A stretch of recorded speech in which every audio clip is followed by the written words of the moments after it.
Et bien le bonjour à vous. Alors aujourd'hui nous nous retrouvons pour une toute nouvelle vidéo sur Taichi Panda 2 cette fois-ci. Alors je vais essayer de varier les vidéos, c'est-à-dire faire des vidéos sur Taichi Panda 1 et 2.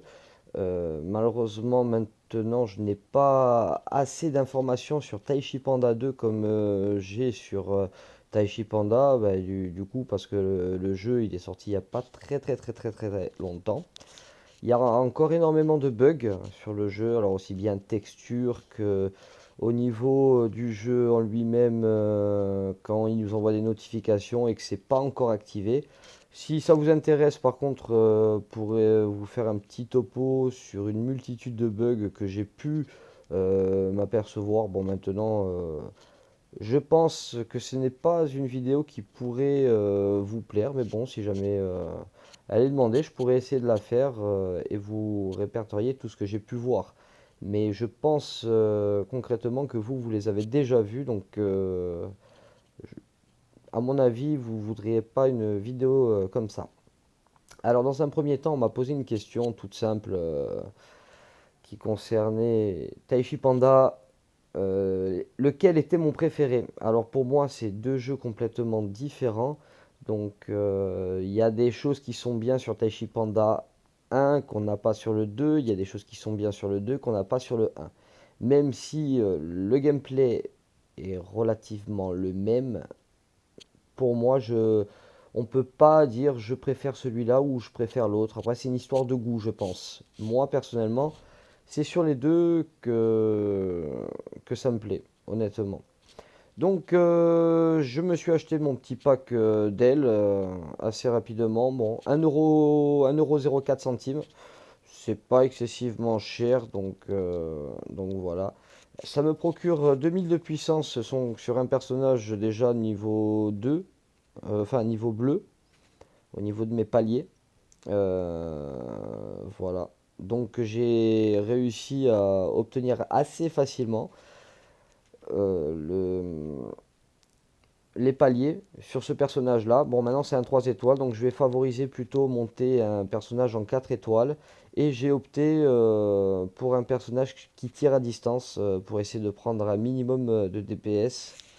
Parce que comme vous avez pu le voir, ça varie énormément sur les dégâts qu'on subit et autres. On est pénalisé pour l'évolution.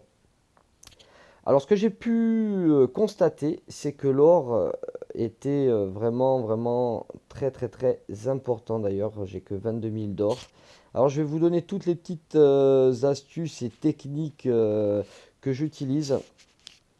Alors, dans un premier temps, vous pouvez aller tout simplement vous promener dans le monde et abattre des bots. Alors c'est pas le plus rentable, hein. Je vous le cache pas, c'est pas le plus rentable, mais vous vous mettez en combat automatique et voilà quoi, le tour est joué, vous laissez faire le jeu pour peu que vous ayez quelque chose à faire pour vous occuper, laissez tourner le jeu parce que vous voulez pas le fermer parce que vous savez que pertinemment que vous allez le réouvrir. Donc voilà, donc les zones prisées sont les zones où il y a les gobelins. Tout simplement, donc vous avez juste à poser votre curseur dessus, enfin votre doigt dessus, et ça fait le trajet tout seul.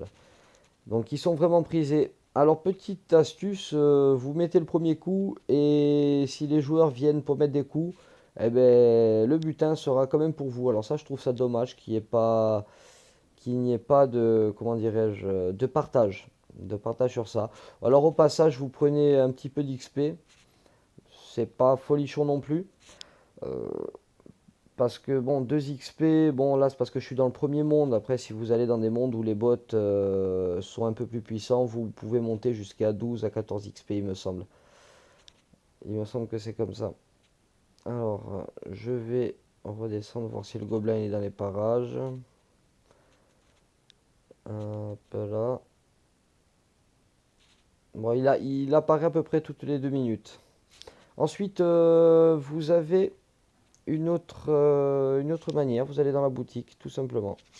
Alors dans la boutique, on vous propose par jour, donc vous descendez, vous allez dans...